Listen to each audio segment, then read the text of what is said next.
At the end of last episode, John told us that many people believed in Jesus.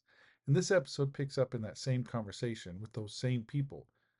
But by the end of it, they're reaching for stones to kill him. And something happened in this exchange that turns from belief into rage. So we're still in the temple courts, we're still at the Feast of Tabernacles, and Jesus is now speaking specifically to the Jews who had just said they believed in him. And Jesus starts warmly. He says, "If you hold to my teaching, you are really my disciples. Then you will know the truth, and the truth will set you free." But that word free, it kind of lands wrong. We are all Abraham's descendants, they say. We've never been slaves to anyone. What do you mean you will be set free? And so Jesus goes and clarifies that. He says, everyone who sins is a slave to sin. A slave has no permanent place in a family, but a son belongs forever. So if the son sets you free, then you'll be free indeed. And we've heard that a lot, right?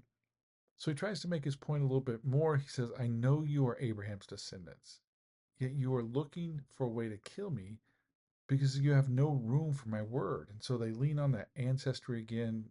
Abraham is our father.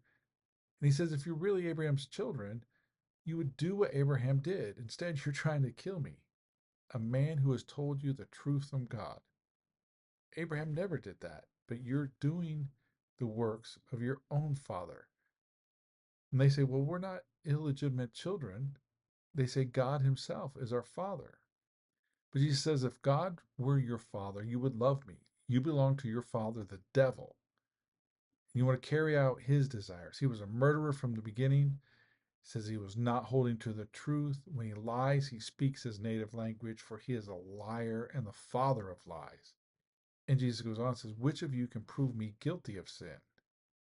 Yet because I tell you the truth, you don't believe me? And they say, aren't we right in saying you're a Samaritan and demon possessed? So two put downs right there. He goes, I'm not possessed. He says, whoever obeys my word will never see death. And then they say, now we know that you're demon possessed. Abraham died. The prophets died. Are you greater than our father Abraham? Why do you ask? Who do you think you are? They say. Jesus answers, my father glorifies me.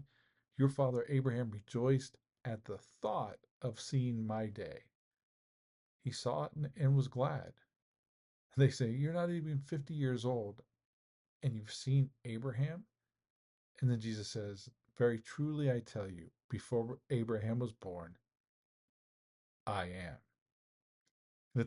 And at this, they pick up stones to stone him, but he slips away and he leaves the temple. Here's that phrase, I am again. So, them hearing this, they understand that he is saying that he is God. And I think that's important because this is probably the clearest I am statement, the clearest I am God statement that he gives, because he says, before Abraham, I was. It's not past tense. It's this eternal presence. It's the use of that divine name I am, and he applies it to the claim that he is existing before time. And that's exactly why they reach for their stones to kill him, is because in their eyes, blasphemy is worthy of death. It's a capital charge because in their minds, Jesus spoke blasphemy in public. And there's a couple other things that Jesus said that are important. He wasn't, when he talked about slavery, he was not really talking about the slavery to Rome. We like to use that, and he talks about that in some other places, but he's not talking about political freedom. He's naming sin itself as the thing that enslaves us. He says it's sonship, not ancestry. It's being adopted into the right family that makes someone permanently free. And he says, just because you're descendants of Abraham, that's not a qualification of this freedom from sin. He's saying belonging to the Son, being adopted into his family, becoming his brothers, if you would, his family, is what makes us free from sin. So freedom from sin comes from being part of Jesus' family by believing in him and being adopted into his family. And the other was, this was really never about Abraham. It was about paternity in a deeper sense, like whose children we are really. Not really talking about genealogy. He's saying you're the son of who you act like. You're acting like the devil. So you're the devil's son. And I think he's right because they're trying to kill him. So they're acting just like the devil would. So they're the sons of the devil. So the three things that Jesus is talking about is he is God, I am. That freedom from sin is where real freedom is, not political. And it was never really about Abraham. So this whole exchange that he had from I am the light of the world to before Abraham I was, this whole conversation, the single conversation that he has, they try to kill him. That's because Jesus never stopped telling the truth. He never stopped telling the truth about who he is.